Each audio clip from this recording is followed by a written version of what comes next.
Hello. Hello. ਸਤਿ ਸ਼੍ਰੀ ਅਕਾਲ ma'am, Kulwinder Singh ਬੋਲ ਰਿਹਾ ਜਗਬਾਣੀ ਤੋਂ। ਸਤਿ ਸ਼੍ਰੀ ਅਕਾਲ ਜੀ। ਮੇਰੀ ਗੱਲ ਡਾਕਟਰ ਸੁਮੇਰਾ ਦੇ ਨਾਲ ਹੋ ਰਹੀ ਹੈ ਜੋ ਕਿ ਇਸਲਾਮਾਬਾਦ ਤੋਂ ਬੋਲਦੇ ਪਏ ਨੇ। ਹਾਂਜੀ, ਮੈਂ ਡਾਕਟਰ ਸੁਮੇਰਾ ਸਫਦਰ ਬੋਲ ਰਹੀ ਹਾਂ, ਇਸਲਾਮਾਬਾਦ ਤੋਂ ਹੀ। ਜੀ ਮੈਮ। ਮੈਮ ਇੱਕ ਨਾ ਤੁਹਾਡੇ ਬਾਰੇ ਜਾਣਕਾਰੀ ਮਿਲੀ ਸੀ, ਕੁਝ ਨਿਊਜ਼ਪੇਪਰ ਨੇ ਪਬਲਿਸ਼ ਕੀਤਾ ਸੀ ਕਿ ਤੁਸੀਂ PhD ਕੀਤੀ ਹੈ ਸ਼੍ਰੀ ਗੁਰੂ ਨਾਨਕ ਦੇਵ ਜੀ ਦੇ। ਹਾਂਜੀ ਜੀ, ਮੈਂ ਗੁਰੂ ਨਾਨਕ ਜੀ ਦੀ ਲਾਈਫ ਐਂਡ ਟਾਈਮਸ ਤੇ PhD ਕੀਤੀ ਹੈ ਜੀ। ਓਕੇ ਮੈਡਮ, ਬਹੁਤ ਵਧੀਆ ਲੱਗਿਆ ਇਹ ਗੱਲ ਸੁਣ ਕੇ। ਤੁਹਾਨੂੰ ਇੱਕ ਚੰਗਾ ਮੌਕਾ ਮਿਲਿਆ, ਸੁਭਾਗ ਪ੍ਰਾਪਤ ਹੋਇਆ ਕਿ ਵੀ ਸ਼੍ਰੀ ਗੁਰੂ ਨਾਨਕ ਦੇਵ ਜੀ 'ਤੇ ਤੁਸੀਂ PhD ਕੀਤੀ ਹੈ ਅਤੇ ਤੁਹਾਨੂੰ ਉਹਦੇ ਵਿੱਚ ਸਫਲਤਾ ਵੀ ਹਾਸਲ ਹੋਈ ਹੈ। ਮੁਬਾਰਕਬਾਦ ਹੈ ਤੁਹਾਨੂੰ। ਬਹੁਤ ਸ਼ੁਕਰੀਆ ਜੀ। ਮੈਂ ਖੁਦ ਬਹੁਤ ਆਨਰਡ ਫੀਲ ਕਰਦੀ ਹਾਂ ਔਰ ਮੇਰੇ ਲਈ ਬਹੁਤ ਜ਼ਿਆਦਾ ਖੁਸ਼ੀ ਦੀ ਗੱਲ ਹੈ ਕਿ ਮੈਂ ਇੱਕ ਇੰਨੀ ਅਜ਼ੀਮ ਹਸਤੀ ਦੇ ਉੱਤੇ, ਇੰਨੀ ਵੱਡੀ ਸ਼ਖਸੀਅਤ ਦੇ ਉੱਤੇ ਮੈਂ PhD ਕਰਨ ਦੇ ਕਾਬਿਲ ਹੋਈ ਹਾਂ। ਜੀ। ਐਂਡ ਇਹ ਮੇਰੇ ਲਈ ਵੀ ਓਨਾ ਹੀ ਵੱਡਾ ਐਜ਼ਾਜ਼ ਹੈ ਜੀ। ਜੀ, ਪਰ ਉਹੀ ਗੱਲ ਜਿਵੇਂ ਤੁਸੀਂ ਕਹੀ ਹੈ ਕਿ ਵੀ ਐਡੀ ਵੱਡੀ ਸ਼ਖਸੀਅਤ ਨੇ, ਅਤੇ ਮੇਰਾ ਸਵਾਲ ਵੀ ਸਭ ਤੋਂ ਪਹਿਲਾਂ ਇਹੀ ਹੈ ਕਿ ਵੀ ਇੰਨੀ ਵੱਡੀ ਸ਼ਖਸੀਅਤ ਜਿਨ੍ਹਾਂ ਨੇ ਪੂਰੇ ਹੀ ਵਰਲਡ ਨੂੰ ਇੱਕ ਨਵਾਂ ਚਾਨਣ ਦਿਖਾਇਆ, ਨਵਾਂ ਸੁਨੇਹੇ ਦਿੱਤੇ, ਹੈ ਨਾ, ਅਤੇ ਉਹਨਾਂ ਦੇ ਸੁਨੇਹਿਆਂ 'ਤੇ ਲੋਕ ਅੱਜ ਵੀ ਚੱਲਦੇ ਪਏ ਨੇ। ਕਿੰਨਾ ਕੁ ਤੁਸੀਂ ਆਸਾਨ ਸਮਝਦੇ ਪਏ ਹੋ ਕਿ ਉਹਨਾਂ 'ਤੇ ਤੁਸੀਂ PhD ਕਰ ਲਈ ਹੈ? ਕਿੰਨਾ ਕੁ ਆਸਾਨ ਸਮਝਦੇ ਪਏ ਹੋ? ਕਿ ਤੁਹਾਨੂੰ ਲੱਗਦਾ ਕਿ ਵੀ PhD ਕਰਕੇ ਤੁਹਾਨੂੰ ਲੱਗਦਾ ਕਿ ਵੀ ਤੁਸੀਂ ਉਹਨਾਂ 'ਤੇ ਪੂਰਨ ਤੌਰ 'ਤੇ ਉਹਨਾਂ ਨੂੰ ਜਾਣ ਲਿਆ? ਇਨਫੈਕਟ ਗੁਰੂ ਨਾਨਕ ਜੀ ਦੀ ਜਿਹੜੀ ਪਰਸਨੈਲਿਟੀ ਹੈ ਉਹ ਬਹੁਤ ਬਹੁਤ ਵੱਡੀ ਹੈ ਔਰ ਇੱਕ ਅਨਫੋਰਚੂਨੇਟ ਪਹਿਲੂ ਉਹਦਾ ਇਹ ਵੇ ਕਿ ਉਹਨਾਂ ਦੀ ਸ਼ਖਸੀਅਤ ਨੂੰ ਸਹੀ ਤਰੀਕੇ ਨਾਲ ਅੱਜ ਵੀ ਨਹੀਂ ਜਾਣਿਆ ਗਿਆ। ਜਿੰਨਾ ਉਹਨਾਂ ਦਾ ਇਸ ਧਰਤੀ ਤੇ ਹੱਕ ਹੈ ਉਹਨਾਂ ਸ਼ਾਇਦ ਅਸੀਂ ਹਾਲੇ ਤੱਕ ਵੀ ਅਦਾ ਨਹੀਂ ਕਰ ਸਕੇ ਹਾਂ। ਇਹ ਬਹੁਤ ਵੱਡਾ ਚੈਲੰਜ ਸੀ ਮੇਰੇ ਲਈ। ਇਹ ਤਾਂ ਇੱਕ ਸਾਈਡ ਤੇ ਇਹ ਸੀ ਕਿ ਚੂੰਕਿ ਮੈਂ ਇੱਕ ਪਾਕਿਸਤਾਨ 'ਚ ਰਹਿ ਰਹੀ ਹਾਂ, ਮੁਸਲਿਮ ਹਾਂ ਔਰ ਸਾਡੇ ਕੋਲ ਉਹਨਾਂ ਦੀ ਉਸ ਤਰੀਕੇ ਨਾਲ ਜਾਣਕਾਰੀ ਨਹੀਂ ਹੈ। ਦੂਸਰੀ ਚੀਜ਼ ਇਹ ਸੀ ਕਿ ਚੂੰਕਿ ਉਹਨਾਂ ਦਾ ਜਿਤਨਾ ਕਲਾਮ ਹੈ ਉਹ ਕਲਾਸੀਕਲ ਗੁਰਮੁਖੀ ਸੀ, ਉਹਨੂੰ ਸਮਝਣਾ, ਅੰਡਰਸਟੈਂਡ ਕਰਨਾ ਵੀ ਮੇਰੇ ਲਈ ਇੱਕ ਚੈਲੰਜ ਸੀ। ਔਰ ਤੀਸਰਾ ਇੱਕ ਹੋਰ ਇਹਦੇ 'ਚ ਪਹਿਲੂ ਇਹ ਸੀ ਕਿ ਲੋਕਾਂ ਨੇ ਉਹਨਾਂ ਨੂੰ ਨਾ ਬੜਾ ਸਪੈਸੀਫਿਕ ਇੱਕ ਪਹਿਲੂ ਦੇ ਅੰਦਰ ਹੀ ਜਾਂਚਿਆ ਅੱਜ ਤੱਕ। ਬਹੁਤ ਉਹਨਾਂ ਨੂੰ ਉਹਨਾਂ ਦੀ ਸ਼ਖਸੀਅਤ ਜਿੰਨੀ ਵੱਡੀ ਹੈ ਨਾ, ਉਹਨਾਂ ਜ਼ਿਆਦਾ ਉਹਨਾਂ ਤੇ ਕੰਮ ਨਹੀਂ ਹੋਇਆ। ਤੇ ਇਹੀ ਚੀਜ਼ਾਂ ਸਨ ਸਾਹਮਣੇ। ਔਰ ਮੈਂ ਆਪਣੇ ਸੁਪਰਵਾਈਜ਼ਰ ਸਾਹਿਬ ਨਾਲ ਜਦੋਂ ਗੱਲ ਕੀਤੀ ਇਸ ਟੌਪਿਕ ਤੇ ਉਹਨਾਂ ਐਪਰੀਸ਼ੀਏਟ ਕੀਤਾ ਔਰ ਅਸੀਂ ਥੋੜਾ ਸਾਰਾ ਇੱਕ ਡਿਫਰੈਂਟ ਐਂਗਲ ਨਾਲ ਗੁਰੂ ਨਾਨਕ ਜੀ ਦੀ ਪਰਸਨੈਲਿਟੀ ਨੂੰ ਸਟੱਡੀ ਕਰਨ ਦੀ ਕੋਸ਼ਿਸ਼ ਕੀਤੀ ਹੈ। ਔਰ ਮੈਂ ਉਮੀਦ ਕਰਦੀ ਹਾਂ ਕਿ ਆਉਣ ਵਾਲੇ ਵਕਤ 'ਚ ਉਹਨਾਂ ਦੇ ਉੱਤੇ ਹੋਰ ਸਟੱਡੀਜ਼ ਹੋਣਗੀਆਂ ਔਰ ਉਹਨਾਂ ਨੂੰ ਮਜ਼ੀਦ ਜਾਣਿਆ ਜਾਏਗਾ, ਕਿਉਂਕਿ ਉਹਨਾਂ ਦਾ ਪਰਸੋਨਾ ਇਤਨਾ ਵੱਡਾ ਹੈ ਕਿ ਉਹਦੇ ਤੇ ਹਾਲੇ ਬਹੁਤ ਕੰਮ ਹੋਣ ਦੀ ਜ਼ਰੂਰਤ ਹੈ। ਔਰ ਮੇਰੀ ਵੀ ਇਹ ਕੋਸ਼ਿਸ਼ ਹੈ ਕਿ ਮੈਂ ਯੰਗਸਟਰਸ ਜਿਹੜੇ ਨੇ, ਮੇਰੇ ਜੂਨੀਅਰ ਸਟੂਡੈਂਟਸ ਜਿਹੜੇ ਨੇ, ਆਪਣੇ ਮੇਰੇ ਸਟੂਡੈਂਟਸ ਨੇ, ਉਹਨਾਂ ਨੂੰ ਮੈਂ ਮੋਟੀਵੇਟ ਕਰਾਂ ਕਿ ਇਹਦੇ ਤੇ ਮਜ਼ੀਦ ਕੰਮ ਕੀਤਾ ਜਾਏ ਔਰ ਉਹਨਾਂ ਦਾ ਜੋ ਹੱਕ ਹੈ ਉਹ ਅਦਾ ਕਰਨ ਦੀ ਕੋਸ਼ਿਸ਼ ਕੀਤੀ ਜਾਏ। ਜੀ, ਥੀਮ ਕੀ ਸੀਗਾ ਤੁਹਾਡਾ? ਇਹ ਵਾਲਾ ਟਾਈਟਲ ਕੀ ਸੀਗਾ PhD ਦਾ ਜਿਹੜਾ ਤੁਸੀਂ ਇਹ ਵਿਸ਼ਾ ਲਿਆ? ਜੀ, ਟੌਪਿਕ ਤੇ ਟਾਈਟਲ ਤੇ ਬੇਸਿਕਲੀ ਸੀ ਜੀ ਮੇਰਾ life and Times of Guru Nanak Dev ji. But ਉਹਦੇ 'ਚ ਮੈਂ ਉਹਨਾਂ ਨੂੰ ਸੋਸ਼ਲ ਰਿਕਨਸਟਰਕਸ਼ਨ ਥਿਊਰੀ ਦੇ ਤਹਿਤ ਸਟੱਡੀ ਕੀਤਾ ਔਰ ਕੰਟੈਕਸਚੁਅਲਿਸਟਿਕ ਹਿਸਟਰੀ ਮੈਥਡ ਅਪਲਾਈ ਕੀਤਾ ਮੈਂ ਉਹਨਾਂ ਤੇ ਟੈਕਸਟੁਅਲ ਟੂਲਸ ਦੇ ਜ਼ਰੀਏ। ਔਰ ਮੈਂ ਇਹ ਚੀਜ਼ ਸਾਹਮਣੇ ਲੈ ਕੇ ਆਉਣ ਦੀ ਕੋਸ਼ਿਸ਼ ਕੀਤੀ ਹੈ ਕਿ ਗੁਰੂ ਨਾਨਕ ਨੇ ਅੱਜ ਤੋਂ 550 ਸਾਲ ਪਹਿਲੇ ਜਿਹੜੀ ਸੋਸ਼ੀਓ ਪੋਲੀਟੀਕਲ ਥਾਟ ਦਿੱਤੀ ਹੈ ਉਹ ਅੱਜ ਦੇ ਮਾਡਰਨ ਐਰਾ 'ਚ ਬਹੁਤ ਜ਼ਿਆਦਾ ਰੈਲੀਵੈਂਟ ਹੈ, ਪਾਰਟਿਕੂਲਰਲੀ ਸਾਡੇ ਸਬ ਕੰਟੀਨੈਂਟ ਦੇ ਜਿਹੜੇ ਸਿਚੁਏਸ਼ਨਸ ਨੇ ਇਹਨਾਂ ਨੂੰ ਲੈ ਕੇ। ਔਰ ਉਹਨਾਂ ਦੀ ਫਿਲਾਸਫੀ ਨੂੰ, ਉਹਨਾਂ ਦੀ ਥਾਟ ਨੂੰ ਬਿਯੋਂਡ ਸਮੋਕ ਸਕਰੀਨ ਸਟੱਡੀ ਕਰਨ ਦੀ ਬਹੁਤ ਜ਼ਿਆਦਾ ਜ਼ਰੂਰਤ ਹੈ।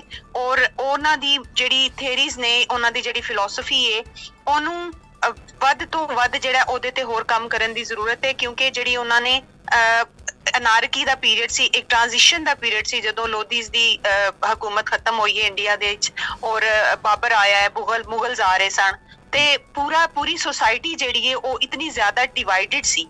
ਇੱਕ ਇਹੋ ਜਿਹੇ ਟਾਈਮ ਦੇ ਅੰਦਰ ਇੱਕ ਇੰਨਾ ਵੱਡਾ ਬੰਦੇ ਦਾ ਪੈਦਾ ਹੋਣਾ ਔਰ ਉਹਦਾ ਲੋਕਾਂ ਨੂੰ ਇੱਕ ਪਲੇਟਫਾਰਮ ਤੇ ਲੈ ਕੇ ਆਉਣਾ ਔਰ ਪੂਰੀ ਇੱਕ ਤਾਰੀਖ ਦੇ ਉੱਤੇ, ਇੱਕ ਹਿਸਟਰੀ ਦੇ ਉੱਤੇ ਇੰਪੈਕਟ ਕ੍ਰੀਏਟ ਕਰਨਾ, it's not N easy thing. ਇਹ ਕੋਈ ਆਸਾਨ ਗੱਲ ਨਹੀਂ। ਲੇਕਿਨ ਔਰ ਮਜ਼ੇ ਦੀ ਗੱਲ ਇਹ ਕਿ ਉਹਨਾਂ ਦੀ ਕੋਈ ਫਾਰਮਲ ਐਜੂਕੇਸ਼ਨ ਨਹੀਂ ਸੀ। ਅੱਜ ਤੇ ਅਸੀਂ ਸੋਸ਼ਲ ਥਿਊਰੀਜ਼ ਪੜ੍ਹਦੇ ਹਾਂ, ਪੋਲੀਟੀਕਲ ਥਿਊਰੀਜ਼ ਪੜ੍ਹਦੇ ਹਾਂ ਯੂਨੀਵਰਸਿਟੀਜ਼ ਦੇ ਅੰਦਰ, ਕਾਲਜਿਸ ਦੇ ਅੰਦਰ, ਅਸੀਂ ਬਹੁਤ ਕੁਝ ਕਰਦੇ ਹਾਂ, ਲੇਕਿਨ ਵਿਦਆਊਟ ਐਨੀ ਫਾਰਮਲ ਐਜੂਕੇਸ਼ਨ।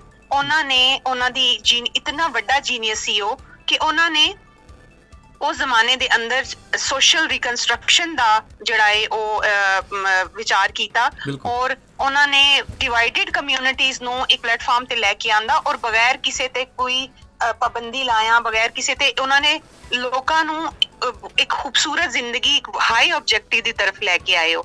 ਔਰ ਮੈਂ ਸਮਝਦੀ ਹਾਂ ਕਿ ਜਿਹੜੀ ਮੇਨ ਮੇਰੀ ਚੀਜ਼ ਹੈ, ਮੈਂ ਇਹ ਸਮਝਦੀ ਹਾਂ ਕਿ he is much relevant to the present day world. ਤਾਂ ਉਹਨਾਂ ਨੂੰ ਅੱਜ ਦੇ ਦੌਰ ਵਿੱਚ ਜਾਣਿਆ ਜਾਣਾ ਉਸ ਦੌਰ ਨਾਲੋਂ ਹੀ ਮੈਂ ਸਮਝਦੀ ਹਾਂ ਕਿ ਜ਼ਿਆਦਾ ਇੰਪੋਰਟੈਂਟ ਹੈ। ਜੀ ਬਿਲਕੁਲ ਬਿਲਕੁਲ। ਉਹਨਾਂ ਨੇ ਆਪਣੇ ਜੇਕਰ ਆਪਾਂ ਥੋੜ੍ਹੇ ਸ਼ਬਦਾਂ ਦੇ ਵਿੱਚ ਕਹੀਏ ਤਾਂ ਉਹਨਾਂ ਨੇ ਜਿਹੜੀ ਸਿੱਖਿਆ ਸੀਗੀ ਉਹ ਕਿਸੇ ਸਕੂਲ ਤੋਂ ਨਹੀਂ ਸੀ ਪ੍ਰਾਪਤ ਕੀਤੀ, ਪਰ ਸਕੂਲ ਤੋਂ ਪ੍ਰਾਪਤ ਨਾ ਕਰਨ ਦੇ ਬਾਵਜੂਦ ਵੀ ਇੰਨਾ ਗਿਆਨ ਕਿ ਵੀ ਅੱਜ ਵੀ ਉਹਨਾਂ ਦਾ ਗਿਆਨ ਲੋਕਾਂ ਦੇ ਵਿੱਚ ਵੰਡਦੇ ਆ। ਉਹ ਕਿਤੇ ਨਾ ਕਿਤੇ ਅਸੀਂ ਉਦਾਹਰਨਾਂ ਵੀ ਦਿੰਦੇ ਆ, ਹੈ ਨਾ। ਤੇ ਨਾਲ ਹੀ ਜਿਵੇਂ ਉਹਨਾਂ ਨੇ ਸਤੀ ਪ੍ਰਥਾ ਜਿਹੜੀ ਸੀਗੀ ਉਹ ਖਤਮ ਕੀਤੀ ਹੈ, ਬੱਚਿਆਂ ਨੂੰ ਅੱਖਾਂ ਦੇ ਵਿੱਚ ਧੀਆਂ ਨੂੰ ਮਾਰਨ ਦੀ ਜਿਹੜੀ ਪ੍ਰਥਾ ਸੀਗੀ ਉਹਦੇ ਖਿਲਾਫ ਉਹਨਾਂ ਨੇ ਬੋਲੇ। ਜਿੰਨੀਆਂ ਵੀ ਸਮਾਜਿਕ ਬੁਰਾਈਆਂ ਸੀਗੀਆਂ, ਰਾਜਨੀਤੀਵਾਨ ਸੀ, ਉਹਨਾਂ ਤੇ ਵੀ ਚੋਟ ਕੀਤੀ ਉਹਨਾਂ ਨੇ ਕਿਤੇ ਨਾ ਕਿਤੇ, ਹੈ ਨਾ। ਤੇ ਅੱਜ ਵੀ ਉਹਨਾਂ ਦੀਆਂ ਉਦਾਹਰਨਾਂ ਅਸੀਂ ਦਿੰਦੇ ਆ। ਤੇ ਇੱਕ ਵਾਕਈ ਉਹ ਮਹਾਨ ਸ਼ਖਸੀਅਤ ਸੀਗੀ ਜਿਨ੍ਹਾਂ ਦੇ ਪੂਰਨਿਆਂ ਤੇ ਅਸੀਂ ਅੱਜ ਚੱਲਦੇ ਪਏ ਆ।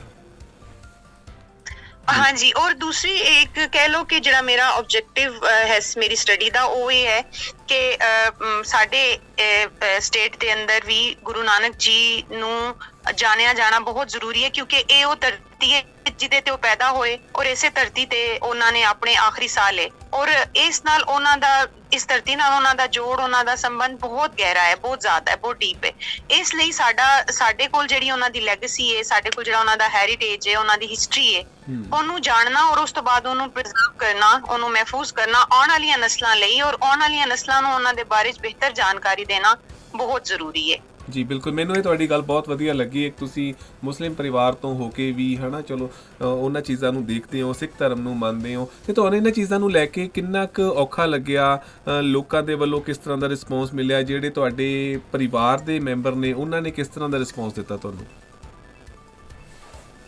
ਹਾਂਜੀ, ਮੈਨੂੰ ਫੋਰਚੂਨੇਟਲੀ ਮੇਰੀ ਫੈਮਿਲੀ ਨੇ ਬਹੁਤ ਸਪੋਰਟ ਕੀਤਾ ਹੈ। ਮੇਰੇ ਜਿਹੜੇ ਸੁਪਰਵਾਈਜ਼ਰ ਸਨ ਜਿਨ੍ਹਾਂ ਨਾਲ ਮੈਂ PhD ਕੀਤੀ ਹੈ, ਪ੍ਰੋਫੈਸਰ ਡਾਕਟਰ ਇਕਬਾਲ ਚਾਵਲਾ, ਉਹ ਸਾਡੇ ਚੇਅਰਮੈਨ ਹਿਸਟਰੀ ਡਿਪਾਰਟਮੈਂਟ ਵੀ ਸਨ, dean faculty of arts and sciences ਵੀ ਸਨ ਉਸ ਟਾਈਮ ਤੇ। ਉਹਨਾਂ ਨੇ ਮੈਨੂੰ ਬਹੁਤ ਜ਼ਿਆਦਾ ਐਪਰੀਸ਼ੀਏਟ ਕੀਤਾ। Definitely I had some difficulties, ਲੇਕਿਨ ਮੈਂ ਉਹਨੂੰ ਐਜ਼ ਅ ਚੈਲੰਜ ਲਿਆ ਔਰ ਮੈਂ ਆਪਣਾ ਜਿਹੜਾ ਉਹ ਪੂਰੀ ਕੋਸ਼ਿਸ਼ ਕੀਤੀ ਹੈ ਕਿ ਮੈਂ ਬਿਹਤਰ ਤੋਂ ਬਿਹਤਰ ਤਰੀਕੇ ਨਾਲ ਜਿਹੜਾ ਉਹ ਆਪਣਾ ਕੰਮ ਕਰ ਸਕਾਂ।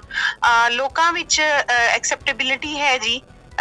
ਸਾਡੇ ਕੰਟਰੀ ਵਿੱਚ ਬਹੁਤ ਜ਼ਿਆਦਾ, ਸਾਡੀ ਗਵਰਨਮੈਂਟ ਵੀ ਇਸ ਤੇ ਹੁਣ ਬਹੁਤ ਜ਼ਿਆਦਾ ਕੰਮ ਕਰ ਰਹੀ ਹੈ। ਤੁਹਾਨੂੰ ਪਤਾ ਕਰਤਾਰਪੁਰ ਕੋਰੀਡੋਰ ਵੀ ਖੋਲਿਆ ਗਿਆ ਔਰ ਬਹੁਤ ਸਾਰਾ ਜਿਹੜਾ ਉਸ ਗੁਰੂ ਨਾਨਕ ਯੂਨੀਵਰਸਿਟੀ ਵੀ ਬਣਾਈ ਜਾ ਰਹੀ ਹੈ ਨਨਕਾਣਾ ਸਾਹਿਬ ਦੇ ਅੰਦਰ। ਤੇ ਇੱਕੋ ਵੇਵ ਹੈ ਇੱਥੇ ਲੋਕਾਂ ਵਿੱਚ ਔਰ ਈਵਨ ਸਟੇਟ ਦੇ ਲੈਵਲ ਤੇ ਵੀ। ਤੇ ਮੈਂ ਚਾਹੁੰਦੀ ਹਾਂ ਕਿ ਅਸੀਂ ਇਸ ਚੀਜ਼ ਦਾ ਫਾਇਦਾ ਉਠਾਈਏ ਔਰ ਜਿੰਨਾ ਹੋ ਸਕਦਾ ਹੈ, ਇਹ ਇਤਨੀ ਵੱਡੀ ਉਹਨਾਂ ਦੀ ਪਰਸਨੈਲਿਟੀ ਹੈ ਔਰ ਉਹ ਪੰਜਾਬ ਦੀ ਧਰਤੀ ਤੇ ਇੱਕ ਐਸਾ ਲੈਜੈਂਡ ਹੈ ਜਿਹਨੂੰ ਜਿੰਨਾ ਜ਼ਿਆਦਾ ਸੈਲੀਬ੍ਰੇਟ ਕੀਤਾ ਜਾਏ ਓਨਾ ਹੀ ਘੱਟ ਹੈ। ਤੇ ਲੋਕਾਂ ਨੇ ਜੀ ਕੁਛ ਹੱਦ ਤੱਕ ਕ੍ਰਿਟਿਸਿਜ਼ਮ ਡੈਫੀਨੇਟਲੀ, ਤੁਹਾਨੂੰ ਪਤਾ ਚੀਜ਼ਾਂ ਤੇ ਹੁੰਦੇ ਹੀ ਹੈ, ਲੇਕਿਨ ਆਈ ਐਮ ਹੈਪੀ ਕਿ ਬਹੁਤ ਸਾਰੇ ਲੋਕਾਂ ਨੇ ਮੈਨੂੰ ਬਹੁਤ ਜ਼ਿਆਦਾ ਅਪਰੀਸ਼ੀਏਟ ਕੀਤਾ ਹੈ, ਬਹੁਤ ਜ਼ਿਆਦਾ ਐਕਨੋਲੇਜਮੈਂਟਸ ਆਈਆਂ ਨੇ ਔਰ ਬਹੁਤ ਜ਼ਿਆਦਾ ਮੈਨੂੰ ਜਿਹੜਾ ਰਿਸਪੈਕਟ ਦਿੱਤੀ ਜਾ ਰਹੀ ਹੈ, ਕਿਉਂਕਿ ਮੇਰਾ ਕੰਮ ਜਿਹੜਾ ਹੈ ਉਹ ਆਪਣੀ ਨੋਈਅਤ ਇਸ ਵਾਸਤੇ ਡਿਫਰੈਂਟ ਹੈ ਕਿ ਪਹਿਲੇ ਕਿਸੇ ਨੇ ਇਸ ਐਸਪੈਕਟ ਤੇ ਕੰਮ ਨਹੀਂ ਕੀਤਾ ਔਰ being Pakistani Muslim woman it was quite a challenge for me, but ਰੱਬ ਦੀ ਮਿਹਰ ਹੈ ਔਰ ਗੁਰੂ ਨਾਨਕ ਸਾਹਿਬ ਦਾ ਵੀ ਮੈਂ ਸਮਝਦੀ ਹਾਂ ਕਿ ਉਹਨਾਂ ਦੀ ਆਪਣੀ ਇੱਕ ਐਸੀ ਉਹ ਹੈ ਬੌਂਡਿੰਗ ਹੈ ਕਿ I was able to achieve my task। ਜੀ ਬਿਲਕੁਲ। ਔਰ ਮੇਰੀ ਅੱਗੋਂ ਵੀ ਇਹ ਕੋਸ਼ਿਸ਼ ਹੈ ਕਿ ਮੈਂ ਇੱਥੇ ਰੁਕਣਾ ਨਹੀਂ ਹੈਗੀ ਤੇ ਅੱਗੋਂ ਵੀ ਉਹਨਾਂ ਤੇ ਮਜ਼ੀਦ ਜਿਹੜਾ ਕੰਮ ਹੈ ਮੈਂ ਪੋਸਟ ਡਾਕਟਰੇਟ ਲੈਵਲ ਤੇ ਕਰਨਾ ਚਾਹੁੰਦੀ ਹਾਂ ਜੀ। ਬਿਲਕੁਲ। ਪਰ ਜਿਹੜੇ ਲੋਕਾਂ ਨੇ ਕ੍ਰਿਟੀਸਾਈਜ਼ ਕੀਤਾ ਤੁਹਾਨੂੰ, ਅਸੀਂ ਨਹੀਂ ਸੁਣਨਾ ਚਾਹੁੰਦੇ ਕਿ ਵੀ ਕੀ ਕਿਹਾ ਉਹਨਾਂ ਨੇ, ਕਿਹੜੇ ਮਾੜੇ ਸ਼ਬਦ ਬੋਲੇ, ਕਿਉਂਕਿ ਇਹਦੇ ਨਾਲ ਕਿਤੇ ਨਾ ਕਿਤੇ ਸਾਡੇ ਮਨਾਂ ਨੂੰ ਫਿਰ ਦੁਬਾਰਾ ਤੋਂ ਠੇਸ ਲੱਗੂਗੀ। ਪਰ ਅੱਜ ਤੁਹਾਨੂੰ ਲੱਗਦਾ ਕਿ ਵੀ ਉਹਨਾਂ ਨੂੰ ਜਵਾਬ ਮਿਲਿਆ ਉਸ ਚੀਜ਼ ਦਾ ਕਿ ਵੀ ਤੁਸੀਂ ਸ਼੍ਰੀ ਗੁਰੂ ਨਾਨਕ ਦੇਵ ਜੀ ਇੱਕ ਅਜਿਹੀ ਸ਼ਖਸੀਅਤ ਜਿਨ੍ਹਾਂ ਤੇ PhD ਕੀਤੀ ਹੈ, ਜਿਨ੍ਹਾਂ ਨੇ ਲੋਕਾਂ ਨੂੰ ਇੱਕ ਚੰਗੇ ਰਾਹ ਤੇ ਪਾਇਆ, ਤੇ ਉਹਨਾਂ ਦੀ ਬਦੌਲਤ ਅੱਜ ਤੁਹਾਨੂੰ ਲੋਕ ਹੋਰ ਵੀ ਪਿਆਰ ਕਰਨਾ ਸ਼ੁਰੂ ਕੀਤਾ। ਪੰਜਾਬ ਤੋਂ ਤੁਹਾਨੂੰ ਜਿਹੜਾ ਮੀਡੀਆ ਉਹ ਵੀ ਅਪਰੋਚ ਕਰਦਾ ਪਿਆ। ਉਹਨਾਂ ਨੂੰ ਲੱਗਦਾ ਕਿ ਵੀ ਤੁਹਾਨੂੰ ਲੱਗਦਾ ਵੀ ਜਿਹੜੇ ਲੋਕ ਤੁਹਾਨੂੰ ਕ੍ਰਿਟੀਸਾਈਜ਼ ਕਰਦੇ ਸੀਗੇ ਉਹਨਾਂ ਨੂੰ ਅੱਜ ਜਵਾਬ ਮਿਲ ਗਿਆ ਹੋਵੇਗਾ ਉਸ ਚੀਜ਼ ਦਾ? ਜੀ ਬਿਲਕੁਲ। ਔਰ ਜ਼ਿਆਦਾ ਇਹਦੇ ਹਵਾਲੇ ਨਾਲ ਮੈਂ ਇਹ ਕਹਿਣਾ ਚਾਹੁੰਦੀ ਹਾਂ ਕਿ ਜ਼ਿਆਦਾ ਉਹਦੇ 'ਚ ਇਹ ਸੀ ਕਿ ਲੋਕੀ ਇਹ ਸਮਝਦੇ ਨੇ ਕਿ ਜੀ ਉਹਨਾਂ ਤੇ ਬਹੁਤ ਕੰਮ ਹੋ ਚੁੱਕਿਆ ਪਹਿਲਾਂ, ਬਹੁਤ ਮਤਲਬ ਇਹ ਮੈਂ ਬਹੁਤ ਸੁਣਿਆ ਲੋਕਾਂ ਕੋਲੋਂ। ਲੇਕਿਨ ਮੈਂ ਇਹ ਕਹਿੰਦੀ ਹਾਂ ਕਿ ਇਤਨੀ ਵੱਡੀ ਪਰਸੋਨਾ ਦੇ ਇੰਨੇ ਜ਼ਿਆਦਾ ਐਸਪੈਕਟਸ ਨੇ, ਇੰਨੇ ਜ਼ਿਆਦਾ ਪਹਿਲੂ ਨੇ ਕਿ ਜਿਹੜੇ ਪੂਰੀ ਤਰ੍ਹਾਂ ਨਹੀਂ ਜਾਣेंगे, ਪੂਰੀ ਤਰ੍ਹਾਂ ਨਹੀਂ ਖੰਗਾਲੇਗੇ। ਉਹਨਾਂ ਨੂੰ ਖੰਗਾਲਣ ਦੀ ਬਹੁਤ ਜ਼ਿਆਦਾ ਜ਼ਰੂਰਤ ਹੈ। ਔਰ ਤੁਸੀਂ ਬਿਲਕੁਲ ਠੀਕ ਕਹਿ ਰਹੇ ਹੋ ਕਿ ਜਦੋਂ ਇਨਸਾਨ ਉਹ ਕੰਮ ਕਰ ਲੈਂਦਾ ਹੈ ਨਾ, ਤੇ ਫਿਰ ਤਨਕੀਦ ਕਰਨ ਵਾਲਿਆਂ ਨੂੰ ਉਹਨਾਂ ਦਾ ਜਵਾਬ ਮਿਲ ਜਾਂਦਾ ਹੈ। ਤੇ ਮੈਂ ਤੇ ਹਾਲੇ ਵੀ ਸਮਝਦੀ ਹਾਂ ਜੀ ਕਿ ਉਹਨਾਂ ਤੇ ਹੋਰ ਵੀ ਬਹੁਤ ਸਾਰੇ ਐਸੇ ਚੀਜ਼ਾਂ ਨੇ ਜਿਨ੍ਹਾਂ ਨੂੰ ਮਜ਼ੀਦ ਜਿਨ੍ਹਾਂ ਤੇ ਕੰਮ ਕਰਨ ਦੀ ਜ਼ਰੂਰਤ ਹੈ। ਔਰ ਮੈਨੂੰ ਖੁਸ਼ੀ ਇਸ ਚੀਜ਼ ਦੀ ਹੈ ਕਿ ਜਿਹੜੇ ਸਾਡੇ ਬਾਰਡਰ ਪਾਰ ਲੋਕ ਨੇ ਉਹ ਵੀ ਬਹੁਤ ਜ਼ਿਆਦਾ ਮੈਨੂੰ ਰਿਸਪੈਕਟ ਦੇ ਰਹੇ ਨੇ, ਆਨਰ ਕਰ ਰਹੇ ਨੇ। ਔਰ ਬਾਰਡਰ ਦੇ ਇਸ ਸਾਈਡ ਤੇ ਵੀ ਮੈਨੂੰ ਬਹੁਤ ਜ਼ਿਆਦਾ ਲੋਕ ਐਪਰੀਸ਼ੀਏਟ ਕਰ ਰਹੇ ਨੇ। ਮੈਜੋਰਿਟੀ ਲੋਕ ਬਹੁਤ ਜ਼ਿਆਦਾ ਜਿਹੜੀ ਐਪਰੀਸ਼ੀਏਟ ਕਰਨ ਵਾਲਿਆਂ ਦੀ ਹੈ ਜੀ। ਔਰ ਅਸੀਂ ਚਾਹੁੰਦੇ ਹਾਂ ਕਿ ਅਸੀਂ ਜਾਣੀਏ ਮਜ਼ੀਦ ਇਸ ਸ਼ਖਸੀਅਤ ਨੂੰ। ਔਰ ਜਿਹੜੀ ਅੱਜ ਦੇ ਦੌਰ ਵਿੱਚ ਇੱਕ ਮੁਹੱਬਤ ਦੀ, ਇੱਕ ਪੀਸ ਦੀ ਜ਼ਰੂਰਤ ਹੈ, ਇੰਟਰਫੇਥ ਹਾਰਮਨੀ ਦੀ ਜ਼ਰੂਰਤ ਹੈ, ਕਮਿਊਨਿਟੀਜ਼ ਨੂੰ ਇੱਕ ਦੂਜੇ ਦੇ ਨਜ਼ਦੀਕ ਲੈ ਕੇ ਆਉਣ ਦੀ ਜ਼ਰੂਰਤ ਹੈ। ਉਹਦੇ ਵਾਸਤੇ ਅਸੀਂ ਹੋਰ ਕੰਮ ਕਰੀਏ, ਕਿਉਂਕਿ ਨਫ਼ਰਤਾਂ ਤੇ ਵਧਾਉਣ ਵਾਸਤੇ ਤੁਹਾਨੂੰ ਬਹੁਤ ਸਾਰੀਆਂ ਗੱਲਾਂ ਲੱਭ ਜਾਂਦੀਆਂ ਨੇ। ਲੇਕਿਨ ਮੇਰਾ ਖਿਆਲ ਹੈ ਪਿਆਰ ਵੰਡਣਾ, ਪਿਆਰ ਨੂੰ ਸੈਲੀਬ੍ਰੇਟ ਕਰਨਾ ਜਿਹੜਾ ਹੈ ਉਹ ਇੱਕ ਬਹੁਤ ਜ਼ਰੂਰੀ ਚੀਜ਼ ਹੈ ਅੱਜ ਦੇ ਦੌਰ ਵਿੱਚ, ਅੱਜ ਦੇ ਜ਼ਮਾਨੇ 'ਚ, ਸੋਸਾਇਟੀ 'ਚ।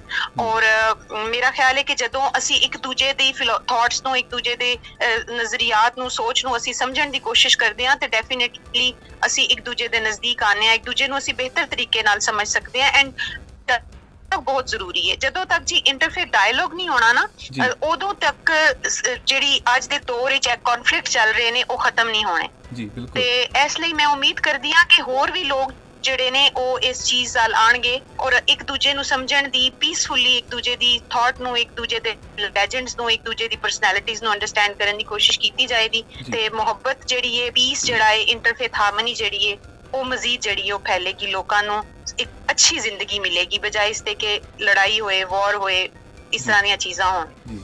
ਪਰ ਮੈਨੂੰ ਤੁਹਾਡੀ ਇਹਨਾਂ ਜਿਹੜੀ ਤੁਸੀਂ ਉਹਨੇ ਜਵਾਬ ਦਿੱਤਾ ਨਾ, ਇਹਦੇ ਵਿੱਚ ਇੱਕ ਗੱਲ ਬੜੀ ਵਧੀਆ ਲੱਗੀ ਕਿ ਤੁਸੀਂ ਕਿਹਾ ਕਿ ਵੀ ਬਹੁਤ ਸਾਰੇ ਲੋਕ ਸਮਝਦੇ ਨੇ ਕਿ ਵੀ ਉਹਨਾਂ ਨੂੰ ਅਸੀਂ ਜਾਣ ਲਿਆ, ਉਹਨਾਂ ਬਾਰੇ ਸਾਨੂੰ ਸਭ ਕੁਝ ਪਤਾ।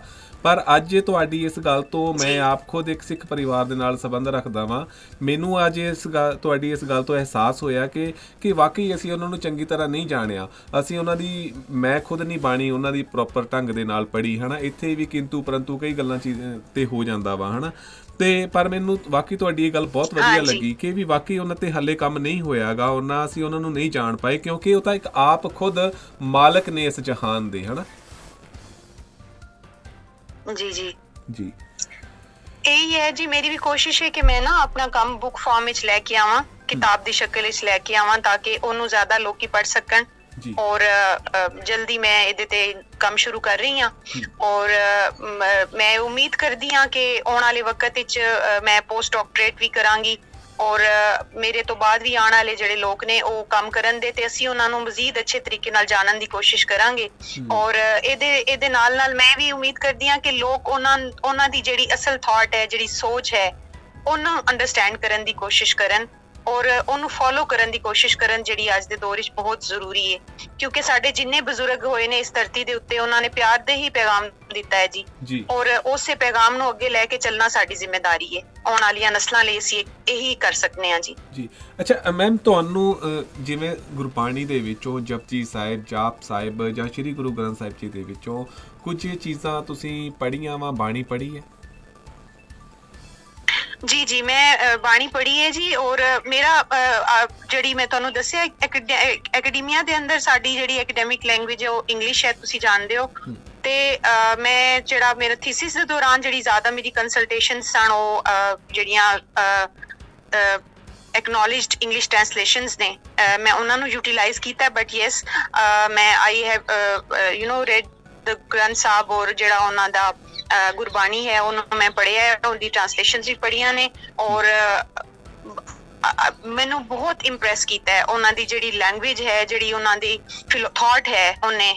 ਔਰ ਮੇਰੀ ਹੁਣ ਮੈਂ ਕੰਮ ਕਰ ਰਹੀ ਹਾਂ, ਕੋਸ਼ਿਸ਼ ਕਰ ਰਹੀ ਹਾਂ ਕਿ ਮੈਂ ਗੁਰਮੁਖੀ ਅੱਛੇ ਤਰੀਕੇ ਨਾਲ ਸਿੱਖ ਸਕਾਂ। ਐਕਚੁਅਲੀ ਸਾਡੇ ਕੋਲ ਇੱਥੇ ਵੀ ਪ੍ਰੋਬਲਮ ਹੈ ਕਿ ਵੀ ਡੋਂਟ ਹੈਵ ਟੀਚਰਸ ਜਿਹੜੇ ਅੱਛੇ ਤਰੀਕੇ ਨਾਲ ਸਾਨੂੰ ਪੜ੍ਹਾ ਸਕਣ।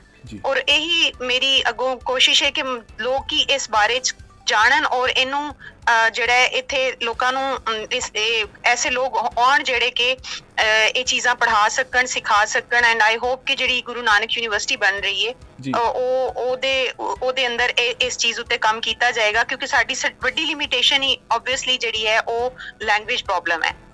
ਔਰ ਮੈਂ ਜਿਹੜੀ ਇੱਥੇ ਸ਼ਾਹਮੁਖੀ ਚ ਜਿਹੜੀਆਂ ਉਹਨਾਂ ਦੀਆਂ ਬੁੱਕਸ ਅਵੇਲੇਬਲ ਨੇ ਉਹ ਵੀ ਹੈ ਨੇ ਮੇਰੇ ਕੋਲ, ਇੰਗਲਿਸ਼ ਟ੍ਰਾਂਸਲੇਸ਼ਨਸ ਵੀ ਨੇ, ਲੇਕਿਨ ਮੈਂ ਹਾਲੇ ਵੀ ਸਮਝਦੀ ਹਾਂ ਕਿ ਮੈਨੂੰ ਇਹਦੇ ਉੱਤੇ ਮਜ਼ੀਦ ਜਿਹੜਾ ਹੈ ਉਹ ਕੰਮ ਕਰਨ ਦੀ ਮੈਂ ਸਮਝਦੀ ਹਾਂ ਮੈਨੂੰ ਜ਼ਰੂਰਤ ਹੈ, and I will do that. ਜੀ ਮੈਮ, ਕਦੋਂ ਤੋਂ ਤੁਹਾਡੇ ਮਨ ਦੇ ਵਿੱਚ ਇਹ ਵਿਚਾਰ ਆਉਣਾ ਸ਼ੁਰੂ ਹੋਇਆ ਸੀ ਕਿ ਤੁਸੀਂ PhD ਸ਼੍ਰੀ ਗੁਰੂ ਨਾਨਕ ਦੇਵ ਜੀ 'ਤੇ ਕਰੋਗੇ? ਇੱਕ ਹੁੰਦਾ ਨਾ ਬਚਪਨ ਤੋਂ, ਜਾਂ ਥੋੜਾ ਸਮਾਂ, ਕਿੰਨਾ ਕੁ ਸਮਾਂ ਸੀਗਾ ਤੁਹਾਨੂੰ ਲੱਗਿਆ ਕਿ ਵੀ ਕਿਵੇਂ ਮਨ ਦੇ ਵਿੱਚ ਇਹ ਚੀਜ਼ ਆਈ ਤੁਹਾਡੀ?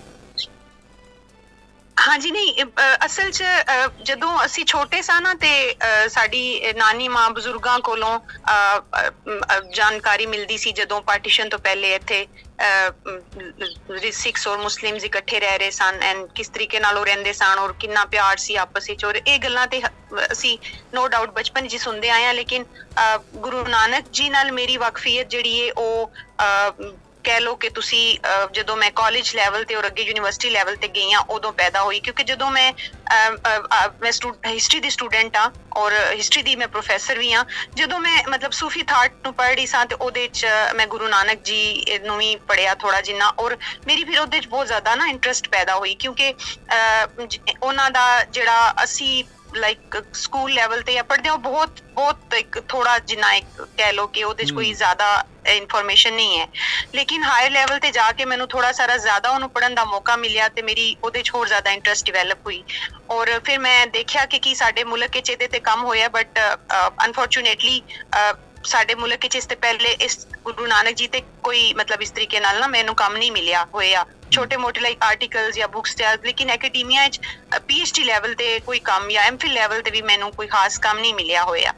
ਤੇ ਉਹ ਫਿਰ ਮੈਂ ਆਪਣੇ ਸੁਪਰਵਾਈਜ਼ਰ ਸਾਹਿਬ ਨਾਲ ਡਿਸਕਸ ਕੀਤਾ ਤੇ ਉਹਨਾਂ ਨੂੰ ਮੇਰਾ ਆਈਡੀਆ ਅੱਛਾ ਲੱਗਿਆ, ਕਿਉਂਕਿ ਉਹਨਾਂ ਨੂੰ ਪੜ੍ਹਨ ਦੇ ਦੌਰਾਨ ਜਿਹੜੀਆਂ ਉਹਨਾਂ ਦੀਆਂ ਚੀਜ਼ਾਂ ਸਾਹਮਣੇ ਆਈਆਂ ਮੈਨੂੰ ਲੱਗਿਆ ਕਿ ਇਹਨਾਂ ਨੂੰ ਮਜ਼ੀਦ ਜਾਣਨ ਦੀ ਔਰ ਐਕਸਪਲੋਰ ਕਰਨ ਦੀ ਜ਼ਰੂਰਤ ਹੈ। ਤੇ ਫਿਰ ਜਿਵੇਂ ਮੈਂ ਪੜ੍ਹਦੀ ਗਈ ਤੇ ਮੇਰੀ ਉਹ ਬਹੁਤ ਜ਼ਿਆਦਾ ਕਹਿ ਲਓ ਕਿ ਮੇਰੀ ਦਿਲਚਸਪੀ ਹੋਰ ਵੱਧਦੀ ਚਲੀ ਗਈ ਔਰ ਮੈਂ ਬਹੁਤ ਇੰਜੋਏ ਕੀਤਾ ਆਪਣੇ ਕੰਮ ਨੂੰ, ਬਹੁਤ ਜ਼ਿਆਦਾ। ਮੈਨੂੰ ਇੱਕ ਗੱਲ ਤੁਹਾਡੀ ਇਸ ਗੱਲ ਦੇ ਵਿੱਚੋਂ ਵੀ ਬਹੁਤ ਵਧੀਆ ਲੱਗੀ, ਤੁਸੀਂ ਸ਼ਬਦ ਯੂਜ਼ ਕੀਤੇ ਕਿ ਵੀ ਤੁਹਾਡੇ ਨਾਨੀ ਜੀ ਗੁਰੂ ਨਾਨਕ ਸਾਹਿਬ ਜੀ ਨੂੰ ਪੜ੍ਹਦੇ ਹੁੰਦੇ ਸੀਗੇ, ਉਹਨਾਂ ਦੀ ਬਾਣੀ ਪੜ੍ਹਦੇ ਹੁੰਦੇ ਸੀਗੇ, ਤੇ ਤੁਸੀਂ ਸ਼ਬਦ ਯੂਜ਼ ਕੀਤਾ ਕਿ ਵੀ ਤੁਹਾਡੀ ਵਾਕਫੀਅਤ ਉਹਨਾਂ ਦੇ ਨਾਲ ਇਸ ਟਾਈਮ ਹੋਈ ਹੈ ਨਾ, ਇਸ ਦੌਰਾਨ ਹੋਈ। ਜੀ ਜੀ। ਤੇ ਇਹਨਾਂ ਚੀਜ਼ਾਂ ਤੋਂ ਇਸ ਤਰ੍ਹਾਂ ਉਪਜਦਾ ਜਿਵੇਂ ਕਿ ਤੁਸੀਂ ਸ਼੍ਰੀ ਗੁਰੂ ਨਾਨਕ ਦੇਵ ਜੀ ਨੂੰ ਹਾਜ਼ਰ ਨਾਜ਼ਰ ਸਮਝਦੇ ਹੋ ਤੇ ਹੈਗੇ ਵੀ ਹਾਜ਼ਰ ਨਾਜ਼ਰ ਨੇ, ਪਰ ਕੁਝ ਲੋਕ ਹੈਗੇ ਨੇ ਜਿਹੜੇ ਕਿ ਉਹਨਾਂ ਨੂੰ ਹਾਜ਼ਰ ਨਾਜ਼ਰ ਨਹੀਂ ਸਮਝਦੇ, ਉਹਨਾਂ ਨੂੰ ਨਹੀਂ ਪਤਾ ਕਿ ਵੀ ਉਹ ਕਿੱਡੀ ਵੱਡੀ ਸ਼ਖਸੀਅਤ ਨੇ, ਭੁੱਲੇ ਵਿਸਰੇ ਨੇ, ਮੇਰੇ ਵਰਗੇ ਵੀ ਹੈਗੇ ਨੇ ਜਿਹੜੇ ਭੁੱਲ ਜਾਂਦੇ ਨੇ, ਹਨਾ। ਤੇ ਪਰ ਮੈਂ ਤੁਹਾਡੀ ਇਸ ਗੱਲ ਨੂੰ ਨਾ, ਤੁਹਾਡੀ ਉਹ ਅਟੈਂਸ਼ਨ ਬੜੀ ਕਲੀਅਰ ਹੋ ਰਹੀ ਹੈ ਕਿ ਵੀ ਤੁਸੀਂ ਕਿੰਨੇ ਉਹਨਾਂ ਨੂੰ ਪਿਆਰ ਦੇ ਰਹੇ ਹੋ। ਤੁਸੀਂ ਵਰਡ ਬੜਾ ਯੂਜ਼ ਵਧੀਆ ਕੀਤਾ ਕਿ ਤੁਹਾਡੀ ਵਾਕਫੀਅਤ ਗੁਰੂ ਸਾਹਿਬ ਦੇ ਨਾਲ ਜਦੋਂ ਹੁੰਦੀ ਹੈ, ਹਨਾ। ਨਹੀਂ ਤਾਂ ਤੁਸੀਂ ਇਹ ਯੂਜ਼ ਕਰਦੇ, ਜੇਕਰ ਤੁਸੀਂ ਕਰਦੇ ਤਾਂ ਤੁਸੀਂ ਕਹਿ ਵੀ ਸਕਦੇ ਸੀਗੇ ਕਿ ਵੀ ਤੁਸੀਂ ਸ਼੍ਰੀ ਗੁਰੂ ਨਾਨਕ ਦੇਵ ਜੀ ਨੂੰ ਪੜ੍ਹਿਆ ਜਾਂ ਉਹਨਾਂ ਦੀ ਬਾਣੀ ਪੜ੍ਹੀ, ਹਨਾ। ਤੇ ਪਰ ਤੁਸੀਂ ਉਹਨਾਂ ਨੂੰ ਹਾਜ਼ਰ ਨਾਜ਼ਰ ਸਮਝਦੇ ਹੋ। ਇਹਨਾਂ ਗੱਲਾਂ ਤੋਂ ਪਤਾ ਲੱਗਦਾ ਕਿ ਵੀ ਵਾਕਈ ਤੁਹਾਡਾ ਕਿੰਨਾ ਪਿਆਰ ਉਹਨਾਂ ਦੇ ਨਾਲ। ਉਹਨਾਂ ਦੀ ਸ਼ਖਸੀਅਤ ਇਸ ਕਾਬਿਲ ਹੈ ਕਿ ਉਹਨੂੰ ਪਿਆਰ ਕੀਤਾ ਜਾਏ। ਜੀ, ਤੁਸੀਂ ਇਹੀ ਤੇ ਮੈਂ ਕਹਿ ਰਹੀ ਹਾਂ ਕਿ ਜਿੰਨਾ ਤੁਸੀਂ ਉਹਨਾਂ ਨੂੰ ਜਾਣਦੇ ਹੋ ਨਾ, ਤੁਸੀਂ ਉਹਨਾਂ ਨੂੰ ਉਹਨਾਂ ਜ਼ਿਆਦਾ ਉਹਨਾਂ ਨਾਲ ਆਪਣੀ ਬੌਂਡਿੰਗ ਜਾਂ ਕਹਿ ਲਓ ਕਿ ਉਹਨਾਂ ਨੂੰ ਉਹਨਾਂ ਜ਼ਿਆਦਾ ਇਸ ਕਾਬਿਲ ਸਮਝਦੇ ਹੋ ਕਿ ਉਹਨਾਂ ਨੂੰ ਜਾਣਿਆ ਜਾਏ। ਔਰ ਜਿਹੜਾ ਤੁਸੀਂ ਗੱਲ ਕਹਿ ਰਹੇ ਹੋ ਨਾ, ਲੈਜੈਂਡਸ ਨੈਵਰ ਡਾਈ, ਮਤਲਬ ਇਹ ਜਿਹੜੀਆਂ ਇੰਨੀਆਂ ਵੱਡੀਆਂ ਸ਼ਖਸੀਅਤ ਹੁੰਦੀਆਂ ਨੇ ਜਿਹੜੀ ਪੂਰੀ ਇੱਕ ਤਾਰੀਖ ਨੂੰ ਅਫੈਕਟ ਕਰਦੀਆਂ ਨੇ, ਉਹਨਾਂ ਦੀ ਥਾਟਸ ਕਦੀ ਵੀ ਖਤਮ ਨਹੀਂ ਹੋਣੀਆਂ, ਉਹਨਾਂ ਦੀ ਪਰਸਨੈਲਿਟੀ ਕਦੇ ਵੀ ਜਿਹੜੀ ਹੈ ਨਾ ਉਹ ਖਤਮ ਨਹੀਂ ਹੁੰਦੀ। ਉਹ ਆਪਣੇ ਲਫ਼ਜ਼ਾਂ ਨਾਲ, ਆਪਣੀ ਥਾਟ ਨਾਲ ਹਮੇਸ਼ਾ ਲੋਕਾਂ ਦੇ ਜ਼ਿਹਨਾਂ ਔਰ ਦਿਲਾਂ ਵਿੱਚ ਮੌਜੂਦ ਰਹਿੰਦੇ ਨੇ। ਔਰ ਉਹਨਾਂ ਦੀ ਵੀ ਜਿਹੜੀ ਸ਼ਖਸੀਅਤ ਹੈ ਉਹ ਮੈਂ ਸਮਝਦੀ ਹਾਂ ਕਿ ਉਹ ਇਹੀ ਮੇਰਾ ਕਹਿਣ ਦਾ ਮਕਸਦ ਹੈ ਕਿ ਜਿਹੜੀ ਆਉਣ ਵਾਲੇ ਸਾਡੀ ਜਨਰੇਸ਼ਨਸ ਨੇ ਉਹਨਾਂ ਨੂੰ ਅਸੀਂ ਇਹੀ ਜਿਹੜੀ ਇਹ ਵਿਰਾਸਤ ਦੇ ਕੇ ਜਾਣੀ ਚਾਹੀਦੀ ਹੈ ਸਾਨੂੰ, ਜਿਹੜੀ ਪੀਸ ਦੀ ਹੈ, ਮੁਹੱਬਤ ਦੀ ਹੈ, ਅੱਛਾਈ ਦੀ ਹੈ, ਇੱਕ ਵੱਡੇ ਆਬਜੈਕਟਿਵ ਵੱਲ ਜਾਣ ਦੀ ਹੈ, ਨਾ ਕਿ ਅਸੀਂ ਛੋਟੀਆਂ ਇਸ਼ੂਜ਼ ਵਿੱਚ ਘੇਰ ਕੇ ਤੇ ਆਪਣੀ ਜ਼ਿੰਦਗੀ ਦਾ ਅਸੀਂ ਅਸਲ ਮਕਸਦ ਭੁੱਲ ਜਾਈਏ। ਕਿਉਂਕਿ ਦੇਖੋ ਜ਼ਿੰਦਗੀ ਜਿਹੜੀ ਹੈ ਨਾ, ਇਹ ਗੁਰੂ ਜੀ ਨੇ ਵੀ ਕਿਹਾ ਕਿ ਇਹ ਜ਼ਿੰਦਗੀ ਥੋੜੀ ਜਿੰਨੀ ਹੈ, ਜਿਹੜੀ ਸਾਡੀ ਦੁਨੀਆ 'ਚ ਜ਼ਿੰਦਗੀ ਹੈ ਥੋੜੀ ਜਿੰਨੀ ਹੈ, ਲੇਕਿਨ ਇਸ ਜ਼ਿੰਦਗੀ ਨੂੰ ਅਸੀਂ ਕਿੱਦਾਂ ਕਰਕੇ ਗੁਜ਼ਾਰਾਂਗੇ ਇਹ ਮੈਟਰ ਕਰਦਾ ਹੈ। ਬਿਲਕੁਲ। ਔਰ ਅਸੀਂ ਸੋਸਾਇਟੀ ਵਾਸਤੇ ਕੀ ਛੱਡ ਕੇ ਜਾਵਾਂਗੇ, ਅਸੀਂ ਆਉਣ ਵਾਲੀ ਜਨਰੇਸ਼ਨਸ ਵਾਸਤੇ ਕੀ ਛੱਡ ਕੇ ਜਾਵਾਂਗੇ, ਇਹ ਮੈਟਰ ਕਰਦਾ ਹੈ। ਬਿਲਕੁਲ। ਔਰ ਇਹ ਚੀਜ਼ ਜਿਹੜੀ ਹੈ ਇਹ ਆਉਣ ਵਾਲਿਆਂ ਬੱਚਿਆਂ ਨੂੰ ਦੱਸਣਾ ਔਰ ਸਿਖਾਉਣਾ ਬਹੁਤ ਜ਼ਿਆਦਾ ਜ਼ਰੂਰੀ ਹੈ। ਔਰ ਜਿਹੜਾ ਉਹਨਾਂ ਨਾਲ ਕਨੈਕਸ਼ਨ ਹੈ ਉਹ ਤੇ ਵਾਕਈ ਸਾਡੀ ਧਰਤੀ ਜੁੜੀ ਹੈ ਜੀ ਉਹਨਾਂ ਦੇ ਨਾਲ, ਸਾਡੇ ਦਿਲ ਜੁੜੇ ਨੇ ਉਹਨਾਂ ਦੇ ਨਾਲ। ਔਰ ਬਹੁਤ ਮੁਹੱਬਤ ਹੈ ਲੋਕਾਂ ਦੇ ਦਿਲਾਂ 'ਚ। ਔਰ ਮੈਂ ਸਮਝਦੀ ਹਾਂ ਕਿ ਇਹਨੂੰ ਸਿਰਫ ਇੱਕ ਥੋੜਾ ਸਾਰਾ ਹੋਰ ਕਹਿ ਲਓ ਕਿ ਇੱਕ ਪੁਸ਼ ਦੇਣ ਦੀ ਜ਼ਰੂਰਤ ਹੈ, ਇੱਕ ਜਾਣਕਾਰੀ ਦੇਣ ਦੀ ਜ਼ਰੂਰਤ ਹੈ ਕਿ ਉਹਨਾਂ ਦਾ ਜਿਹੜਾ ਸਾਡੀ ਧਰਤੀ ਨਾਲ ਕਨੈਕਸ਼ਨ ਹੈ, ਇਸ ਧਰਤੀ ਦੇ ਉੱਤੇ ਜਿਹੜਾ ਉਹਨਾਂ ਨੇ ਇੱਕ ਜ਼ਬਰਦਸਤ ਕਿਸਮ ਦਾ ਜਿਹੜਾ ਉਹਨਾਂ ਨੇ ਫਿਲਾਸਫੀ ਦਿੱਤੀ ਹੈ, ਇੱਕ ਸੋਸ਼ੋ ਪੋਲੀਟੀਕਲ ਉਹਨਾਂ ਨੇ ਥਾਟ ਦਿੱਤੀ ਹੈ, ਉਹਨੂੰ ਸਾਹਮਣੇ ਲੈ ਕੇ ਆਣਾ, ਉਹਨੂੰ ਫੋਲੋ ਕਰਨਾ, ਉਹਦੇ ਤੇ ਕੰਮ ਕਰਨਾ, ਉਹਨੂੰ ਜਾਣਕਾਰੀ ਕਰਕੇ ਉਹਨੂੰ ਅਪਲਾਈ ਕਰਨਾ ਜਿਹੜਾ ਉਹ ਬਹੁਤ ਜ਼ਰੂਰੀ ਹੈ। ਔਰ ਦੂਸਰਾ ਇਹ ਹੈ ਕਿ ਮੈਂ ਸਮਝਦੀ ਹਾਂ ਕਿ ਜਿਹੜੀ ਉਹਨਾਂ ਦੀ ਹਿਸਟਰੀ ਹੈ ਸਾਡੇ ਕੋਲ, ਜਿਹੜੀ ਉਹਨਾਂ ਦੀ ਹੈਰੀਟੇਜ ਹੈ, ਫੁੱਟਪ੍ਰਿੰਟਸ ਨੇ, ਉਹਨਾਂ ਨੂੰ ਜਾਣਨਾ ਔਰ ਉਹਨਾਂ ਨੂੰ ਪ੍ਰੀਜ਼ਰਵ ਕਰਨਾ ਬਹੁਤ ਜ਼ਰੂਰੀ ਹੈ। ਕਿਉਂਕਿ with the passage of time ਤਾਰੀਖ ਨੂੰ ਜਦੋਂ ਤੱਕ ਤੁਸੀਂ ਮਹਿਫੂਜ਼ ਨਹੀਂ ਕਰਦੇ ਨਾ ਤੇ ਤਾਰੀਖ ਆਪਣਾ ਆਪ ਖੋ ਦਿੰਦੀ ਹੈ। ਤਾਰੀਖ ਨੂੰ ਮਹਿਫੂਜ਼ ਕਰਨਾ ਬਹੁਤ ਜ਼ਰੂਰੀ ਹੈ। ਔਰ ਤੁਸੀਂ ਕਹਿ ਰਹੇ ਸੋ ਕਿ ਮੈਂ ਕੰਮ ਕਿਉਂ ਕੀਤਾ, ਮੈਂ ਇਸ ਵਾਸਤੇ ਕੀਤਾ ਕਿ ਮੈਂ ਚਾਹੁੰਦੀ ਹਾਂ ਕਿ ਸਾਡੇ ਕੋਲ ਉਹਨਾਂ ਦੀ ਤਾਰੀਖ ਨੂੰ ਮਹਿਫੂਜ਼ ਕੀਤਾ ਜਾਏ। ਔਰ ਇੱਕ ਮੈਂ ਇਕੱਲਿਆਂ ਇਹ ਕੰਮ ਨਹੀਂ ਕਰ ਸਕਦੀ, ਮੈਂ ਇਹ ਕਰ ਸਕਦੀ ਹਾਂ ਕਿ ਮੈਂ ਇੱਕ ਮੋਟੀਵੇਸ਼ਨ ਦੇ ਸਕਦੀ ਹਾਂ, ਇੱਕ ਇੰਪੈਕਟ ਕ੍ਰੀਏਟ ਕਰ ਸਕਦੀ ਹਾਂ ਕਿ ਜਿਸ ਤਰ੍ਹਾਂ ਤੁਸੀਂ ਹੁਣ ਮੇਰੇ ਕੋਲ ਇੰਟਰਵਿਊ ਕਰ ਰਹੇ ਹੋ, ਲੋਕੀ ਗੱਲ ਕਰਦੇ ਨੇ, ਕੁਝ ਲੋਕ ਸੁਣਦੇ ਨੇ, ਮਤਲਬ ਉਹ ਇੱਕ ਮੋਟੀਵੇਸ਼ਨ ਪੈਦਾ ਹੁੰਦੀ ਹੈ ਹੋਰ ਲੋਕਾਂ ਦੇ ਅੰਦਰ ਵੀ ਕਿ ਉਹ ਕੰਮ ਕਰਨ ਇਸ ਦੇ ਉੱਤੇ। ਮੈਮ ਕੀ ਥੋੜੇ ਸ਼ਬਦਾਂ ਦੇ ਵਿੱਚ ਤੁਸੀਂ ਕਹਿਣਾ ਚਾਹੋ, ਤੁਹਾਨੂੰ ਜੇਕਰ ਆਪਾਂ ਗੱਲ ਕਰੀਏ ਗੁਰੂ ਨਾਨਕ ਸਾਹਿਬ ਦੀ ਕੋਈ ਇਸ ਤਰ੍ਹਾਂ ਦੀ ਖਾਸ ਗੱਲ ਹੋਵੇ, ਤੁਹਾਨੂੰ 1 ਮਿੰਟ ਦਾ ਸਮਾਂ ਦਿੱਤਾ ਜਾਵੇ ਬੋਲਣ ਦੇ ਲਈ ਕਿ ਤੁਸੀਂ 1 ਮਿੰਟ ਦੇ ਲਈ ਇਹ ਬੋਲਣਾ, ਉਸ ਤੋਂ ਬਾਅਦ ਵਿੱਚ ਕੁਝ ਨਹੀਂ ਬੋਲ ਸਕਦੇਗੇ, ਤੁਹਾਨੂੰ ਕੀ ਲੱਗਦਾ ਕਿ ਵੀ ਤੁਸੀਂ ਉਸ 1 ਮਿੰਟ ਦੇ ਦਰਮਿਆਨ, ਕਿਉਂਕਿ ਉਹਨਾਂ 'ਤੇ ਜੇਕਰ ਗੱਲ ਕਰਨੀ ਹੈ ਤਾਂ ਸਾਡੇ ਕੋਲ ਸਮਾਂ ਬਹੁਤ ਥੋੜ੍ਹਾ ਸੀ, ਇਹ ਕਹਿ ਸਕਦੇ ਹਾਂ ਹੈ ਨਾ ਵੀ ਜਿੰਨਾ ਵੀ ਬੋਲ ਲਈਏ ਉਹ ਘੱਟ ਹੀ ਘੱਟ ਆ ਹੈ ਨਾ, ਪਰ ਜੇਕਰ 1 ਮਿੰਟ ਦੇ ਲਈ ਤੁਹਾਨੂੰ ਮੌਕਾ ਦਿੱਤਾ ਜਾਵੇ ਗੁਰੂ ਨਾਨਕ ਸਾਹਿਬ ਦੇ ਲਈ, ਜਾਂ ਤੁਹਾਨੂੰ ਉਹਨਾਂ ਦੀ ਕਿਹੜੀ ਉਹ ਗੱਲ ਵਧੀਆ ਲੱਗੀ, ਕੁਝ ਵੀ ਜੋ ਵੀ ਤੁਸੀਂ ਕਹਿਣਾ ਚਾਹੋ ਪਲੀਜ਼ ਉਹ ਜ਼ਰੂਰ ਸ਼ੇਅਰ ਕਰੋ ਸਾਡੇ ਨਾਲ। ਹਰ ਬੰਦੇ ਨੂੰ ਆਪਣੇ ਮਨ ਦੇ ਅੰਦਰ ਝਾਂਕਣਾ ਚਾਹੀਦਾ ਹੈ ਔਰ ਆਪਣੀ ਉਹਨੂੰ ਇਸਲਾਹ ਕਰਨ ਦੀ ਕੋਸ਼ਿਸ਼ ਕਰਨੀ ਚਾਹੀਦੀ ਹੈ, ਆਪਣੇ ਆਪ ਨੂੰ ਠੀਕ ਕਰਨ ਦੀ ਕੋਸ਼ਿਸ਼ ਕਰਨੀ ਚਾਹੀਦੀ ਹੈ। ਔਰ ਜਦੋਂ ਆਪਣੇ ਆਪ ਤੋਂ ਗੱਲ ਸ਼ੁਰੂ ਹੁੰਦੀ ਹੈ ਤੇ ਫਿਰ ਉਹ ਗੱਲ ਸੁਸਾਇਟੀ ਤੱਕ ਜਾਂਦੀ ਹੈ। ਤੇ ਪਿਆਰ ਤੇ ਮੁਹੱਬਤ ਨਾਲ ਰਹਿਣਾ ਚਾਹੀਦਾ ਹੈ। ਉਹਨਾਂ ਨੇ ਜਿਹੜਾ ਸਭ ਤੋਂ ਵੱਡਾ ਉਹਨਾਂ ਦਾ ਮੈਸੇਜ ਹੈ ਉਹ ਇੱਕ ਅੱਛੀ ਸੁਸਾਇਟੀ ਹੈ ਜਿਹਦੇ 'ਚ ਲੋਕੀ ਮਿਲ ਜੁਲ ਕੇ ਰਹਿਣ, ਪਿਆਰ ਮੁਹੱਬਤ ਨਾਲ ਰਹਿਣ। ਔਰ ਇਹੀ ਚੀਜ਼ ਜਿਹੜੀ ਉਹ ਮੈਨੂੰ ਸਭ ਤੋਂ ਜ਼ਿਆਦਾ ਪਸੰਦ ਹੈ, ਜਿਹਨੂੰ ਅੱਛੀ ਲੱਗਦੀ ਹੈ ਕਿ ਅਸੀਂ ਆਪਣੇ ਡਿਫਰੈਂਟ ਥਾਟਸ ਦੇ ਹੋਣ ਦੇ ਬਾਵਜੂਦ ਵੀ ਅਸੀਂ ਅੱਛੇ ਤਰੀਕੇ ਨਾਲ ਮਿਲ ਜੁਲ ਕੇ ਬਹਿਸੀਅਤ ਇਨਸਾਨ ਰਹਿ ਸਕਦੇ ਹਾਂ ਔਰ ਇੱਕ ਦੂਸਰੇ ਨੂੰ ਇਹਤਰਾਮ ਕਰ ਸਕਦੇ ਹਾਂ, ਇੱਕ ਦੂਸਰੇ ਨੂੰ ਰਿਸਪੈਕਟ ਕਰ ਸਕਦੇ ਹਾਂ। ਇਹੀ ਉਹਨਾਂ ਦੀ ਫਿਲਾਸਫੀ ਹੈ ਔਰ ਇਹੀ ਮੈਂ ਸਮਝਦੀ ਹਾਂ ਕਿ ਉਹਨਾਂ ਦਾ ਸਾਡੇ ਵਾਸਤੇ ਸਭ ਤੋਂ ਵੱਡਾ ਛੱਡਿਆ ਪੈਗਾਮ ਹੈ ਜੀ। ਸੋ ਸ਼ੁਕਰੀਆ ਮੈਮ, ਤੁਸੀਂ ਸਾਨੂੰ ਟਾਈਮ ਦਿੱਤਾ ਤੇ ਬਹੁਤ ਵਧੀਆ ਲੱਗਿਆ ਤੁਹਾਡੇ ਨਾਲ ਗੱਲਬਾਤ ਕਰਕੇ। ਹੋਰ ਵੀ ਕਈ ਵਿਸ਼ੇ ਹੈਗੇ ਨੇ ਜਿਹੜੇ ਕਿ ਤੁਸੀਂ ਇਸ ਇੰਟਰਵਿਊ ਦੇ ਵਿੱਚ ਵਿਚਾਰੇ ਨੇ, ਉਹ ਵੀ ਆਪਾਂ ਉਹਨਾਂ 'ਤੇ ਵੀ ਵਿਚਾਰ ਕਰਾਂਗੇ ਨੈਕਸਟ ਸੈਸ਼ਨ ਦੇ ਵਿੱਚ, ਕਿਉਂਕਿ ਸਮਾਂ ਇਜਾਜ਼ਤ ਨਹੀਂ ਦਿੰਦਾ ਗਾ। ਤੇ ਉਹਨਾਂ ਨੈਕਸਟ ਸੈਸ਼ਨਸ ਦੇ ਵਿੱਚ ਜਦੋਂ ਵੀ ਆਪਣਾ ਇੰਟਰਵਿਊ ਹੋਵੇਗਾ ਤੇ ਆਪਾਂ ਉਹਦੇ ਵਿੱਚ ਉਹ ਵਾਲੇ ਮੁੱਦੇ ਜ਼ਰੂਰ ਵਿਚਾਰਾਂਗੇ। ਥੈਂਕ ਯੂ ਸੋ ਮਚ ਜੀ, ਮੈਨੂੰ ਬਹੁਤ ਖੁਸ਼ੀ ਹੋਈ ਹੈ ਕਿ ਤੁਸੀਂ ਮੈਨੂੰ ਇਨਵਾਈਟ ਕੀਤਾ ਔਰ ਮੈਂ ਤੁਹਾਨੂੰ ਇਹ ਕਹਿਣਾ ਚਾਹੁੰਦੀ ਹਾਂ ਕਿ ਇਹ ਜਿਹੜੀ ਤੁਸੀਂ ਮੈਨੂੰ ਰਿਸਪੈਕਟ ਦੇ ਰਹੇ ਹੋ ਇਹ ਮੇਰੇ ਵਾਸਤੇ ਬਹੁਤ ਬਹੁਤ ਮਾਨੀ ਰੱਖਦੀ ਹੈ and I am really thankful for that. ਬਿਲਕੁਲ ਬਿਲਕੁਲ ਮੈਮ, ਸ਼ੁਕਰੀਆ ਤੁਹਾਡਾ ਵੀ, ਕਿਉਂਕਿ ਜੇਕਰ ਅਸੀਂ ਇਸ ਪੰਜਾਬ ਦੀ ਗੱਲ ਕਰਦੇ, ਇਸ ਪੰਜਾਬ ਦੇ ਵਿੱਚ ਵੀ ਬਹੁਤ ਮਹਾਨ ਸ਼ਖਸੀਅਤਾਂ ਹੈਗੀਆਂ ਨੇ ਤੁਹਾਡੇ ਵਰਗੀਆਂ, ਜਿਹੜੀਆਂ ਕਿ ਇਹਨਾਂ ਚੀਜ਼ਾਂ 'ਤੇ ਕੰਮ ਕਰਦੀਆਂ ਪਈਆਂ ਨੇ। ਪਰ ਸਾਨੂੰ ਉਦੋਂ ਹੋਰ ਖੁਸ਼ੀ ਹੋ ਜਾਂਦੀ ਹੈ ਕਿ ਵੀ ਸਾਡੇ ਦੂਸਰੇ ਪੰਜਾਬ ਦੇ ਵਿੱਚ ਵੀ, ਪਾਕਿਸਤਾਨ ਦੇ ਵਿੱਚ ਵੀ ਤੁਹਾਡੇ ਵਰਗੀਆਂ ਸ਼ਖਸੀਅਤਾਂ ਬੈਠੀਆਂ ਨੇ ਤੇ ਇੰਨਾ ਕੰਮ ਹੋ ਰਿਹਾ ਹੈ ਤੇ ਖੁਸ਼ੀ ਹੁੰਦੀ ਹੈ ਤੁਹਾਡੇ ਵਰਗੇ ਸੂਝਵਾਨ ਲੋਕਾਂ ਦੇ ਨਾਲ ਗੱਲਬਾਤ ਕਰਕੇ। ਇਹੀ ਮਕਸਦ ਸੀਗਾ ਕਿ ਵੀ ਜਗਬਾਣੀ ਤੇ ਤੁਹਾਡਾ ਜਿਹੜਾ ਹੈਗਾ ਵਾ ਰਾਬਤਾ ਕਾਇਮ ਕਰਵਾਇਆ ਜਾਵੇ ਸਾਡੇ ਦਰਸ਼ਕਾਂ ਦੇ ਨਾਲ, ਉਹਨਾਂ ਨੂੰ ਪਤਾ ਲੱਗੇ ਕਿ ਵੀ ਸਾਡੇ ਪਾਕਿਸਤਾਨ ਪੰਜਾਬ ਦੇ ਵਿੱਚ ਰਹਿੰਦੇ ਲੋਕਾਂ ਦੇ ਮਨਾਂ ਦੇ ਵਿੱਚ ਸਿੱਖ ਧਰਮ ਨੂੰ ਲੈ ਕੇ ਕਿਸ ਤਰ੍ਹਾਂ ਦੇ ਵਲਵਲੇ ਹੈਗੇ ਨੇ। ਜੀ ਬਹੁਤ ਸ਼ੁਕਰੀਆ ਜੀ, ਬਹੁਤ ਖੁਸ਼ੀ ਹੋਈ ਹੈ ਮੈਨੂੰ ਜੀ, ਬਹੁਤ ਸ਼ੁਕਰੀਆ। Thank you ma'am, thank you.